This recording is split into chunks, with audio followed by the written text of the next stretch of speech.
فواید ماه شریف رمضان رسول خدا صلی الله علیه و سلم خودشان در حدیث به ما و شما بیان کردند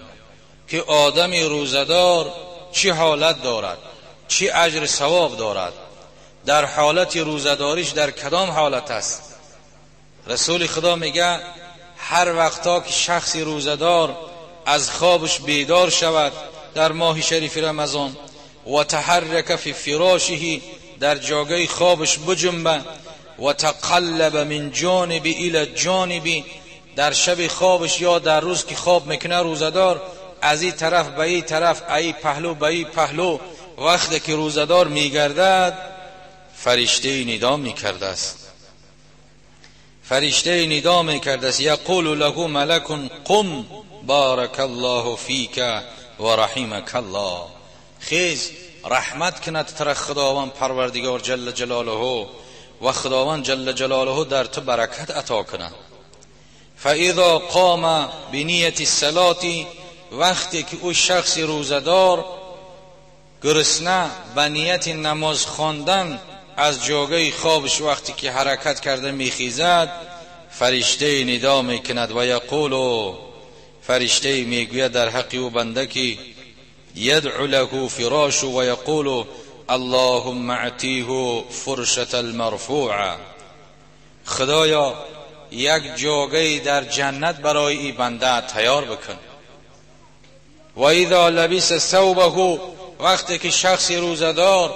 لباسش که پوشید، کرتو مثلا که ازارش پوشید، یدعو له الثوب، پوشاک بدنش در حق او روزدار دعا میکند و یقول، میگفته است که اللهم اعطیه من حلل الجنة، خدایا از لباس ها از حله های جنت برای بندت نصیب بگردان. و اذا لبس نعلیه، وقتی که روزدار پاپوشیش که می پوشد برای نماز خواندن می رود، تدعو له نعلاه، او پاپوشی ها با او بنده در حقش دعا می کردن و تقولانی می گفتن که اللهم ثبت قدمیه علی صراط، ای بارا خدایا قدم های این بنده ات را بر پول صراط خدایا استوار نگه بدار. و اذا تناول الاناء یدعو له اینا، وقتی که کاسه مثلا که خواب طعام یا کاسه شربت یا آب یا چای به نزد خود که میقپد میگیرد، اون ظرف در حق او بنده دعا میکرده است، میگفته است اللهم اعطیه من اکواب الجنه، خدایا از ظرفهای جنت به این بنده ادروزی بگردان. و اذا توضأ یدعو له الماء،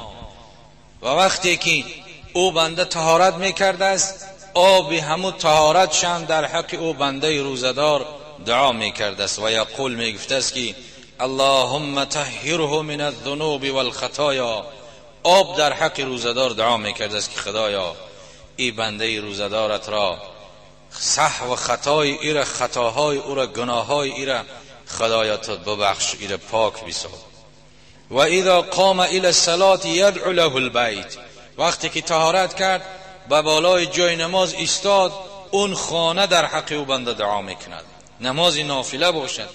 نماز فرض باشد، در مسجد حاضر شد، مسجد هر یک اشیایی که خاص ستم و در و دیوار مسجد، قالین های مسجد، همه در حق او بنده روزدار دعای نیک میکرده به دستیان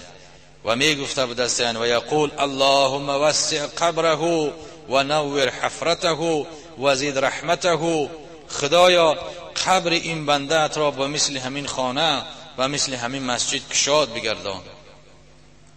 و چاه گورش را خدایا روشن بگردان و زیاد کن رحمتت را بری بنده ات. و ینظر الله تعالی الیه برحمتی، خداوند به نظر رحمت به او بنده روزدار نگاه میکرده است.